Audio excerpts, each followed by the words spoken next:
नमस्कार। इंसान गलती का पुतला है, परंतु जो इंसान गलती को समझकर उसको स्वीकार भी कर ले, वो भी बहादुर होता है। क्योंकि कई लोग तो गलती करते भी हैं और उसी पर अड़ जाते हैं कि भाई हम तो ठीक ही हैं। नेहरू जी का एक विलक्षण व्यक्तित्व हमारे बीच में रहे। अक्सर उन्होंने गलतियां हुई, परंतु जब उनको महसूस हुआ, उन्होंने खुले दिल से स्वीकार किया। एक गलती तो ऐसी हो गई कि वो माउंटबेटन पर कहने पर यूएनओ में चले गए जब पाकिस्तान के साथ लड़ाई चल रही थी। तो जो पीओके रह गया, बाद में फिर उन्होंने खुले दिल से स्वीकारा कि वही गलती हो गई, जो मैं चाहता था वो नहीं हुआ।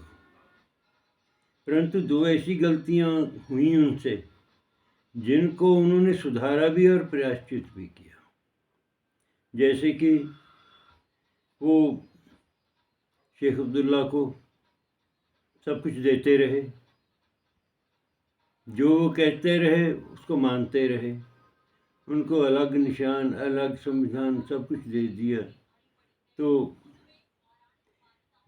परंतु शेख साहब ने कुछ ऐसे काम किए 1953 आते आते, जब नेहरू जी को महसूस हुआ कि भाई ये तो अब बहुत खतरनाक बनता जा रहा है, उन्होंने उसको उठाकर 12 साल के लिए दक्षिण में कोडे कनाल जेल में फेंक दिया, जहां कोई उनकी भाषा भी नहीं था समझ सकता, और किसी को एहसास भी नहीं था कि नेहरू जी शेख अब्दुल्ला पर इतना सख्त कदम उठा सकते हैं। परंतु जब उन्होंने देखा कि अब राष्ट्र पर बात आ गई, क्योंकि वो शुक्रगुजार थे कि एक मुस्लिम बहुल स्टेट कश्मीर को भारत में रखने में, हालांकि वो महाराजा हरि सिंह ने भारत को बिना शर्त विलय किया था, परंतु नेहरू जी में था, एहसास था उनको कि ये स्टेट भारत में रखने के लिए शेख अब्दुल्ला मेरी मदद कर रहे हैं। चलो, परंतु जब सख्त कदम उठाना पड़ा तो नेहरू जी बिल्कुल नहीं झिझके।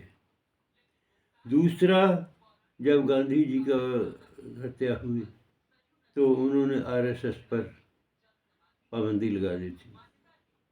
बेशक बाद में पाबंदी उठा दी, परंतु उनकी भावना कुछ अच्छी नहीं रही आरएसएस के बारे में।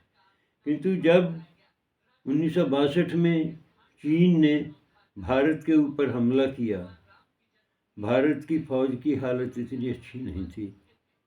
उस वक्त जो संघ के सेवकों ने फौज के साथ मिलकर सप्लाई लाइन जारी रखी और पूरी मदद की, और इतनी तहे दिल से फौज के साथ सेवा की, तो उससे नेहरू जी का जो विचार था वो बिल्कुल बदल गया। उनको महसूस हुआ कि भाई ये तो सच्चे देशभक्त हैं और सच्चे सेवक हैं और अपने मन से सेवा कर रहे हैं।